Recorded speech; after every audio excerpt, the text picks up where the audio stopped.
ఎంతవరకు సాధ్యం అవుతుంది? ఇది గొంతు నొక్కడం అనను, ఈ దుర్భాష తప్పు చేయడం వల్ల ఇది అవుతుంది. అయితే వీళ్ళ ఉద్దేశం ఏంటంటే ఇక్కడ అవతల వ్యక్తులు అంటే వీళ్ళది మీరు ప్రొజెక్షన్ చూస్తే సోషల్ మీడియాలో కానీ మీడియాలో కానీ ఆ వ్యక్తుల వ్యక్తిత్వ హననం చేస్తారు.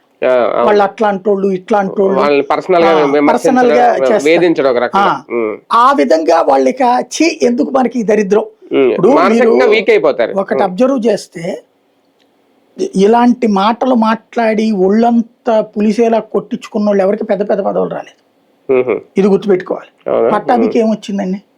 ఒళ్ళు పులిసేలా దేనికి? ఆ 2 లక్షలే అంత ఇస్తారు. అతను ఎంత ఖర్చు పెట్టుంటాడు ఆ లెక్కనైతే. ఏంటి అతనికి ఎమ్మెల్యే అని ఇచ్చారా, ఎమ్మెల్సీ ఇచ్చారా? పాపం అతని పేరేంటి, బ్రహ్మం, మొన్న పెళ్లి కూడా చేసుకున్నాడు. అంత చేస్తే అతనేది ఎట్లాంటిది నోటితో విమర్శలే. అప్పుడు అవి చేసిన తప్పనిదే అన్నమ్మా.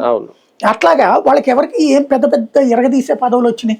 ఇప్పుడు జనసేనలో కిరణ్ రాయలు ఉన్నాడు, ఏమైంది అతనికి? ఏమైందని? లేకపోతే ఇట్లాగా విమర్శించి తన్నులు తిన్నటువంటి వాళ్ళకి కేసులు పెట్టించుకున్న వాళ్ళకి ఏమొచ్చినాయి పెద్దగా ఒరగబెట్టి? ఈవెన్ తెలంగాణలోనే అంతే. ఏది అతనంతటా అతను సాధించుకున్నటువంటి వాడు మల్లన్న ఒకడు ఎమ్మెల్సీ, అతను తప్పించి మిగతా ఎవరైనా సరే ఆ ఇబ్బంది పడ్డటువంటి వాళ్ళు, ఒరిగిందేమీ లేదు. వీళ్ళకి అది అర్థం కావట్లేదు.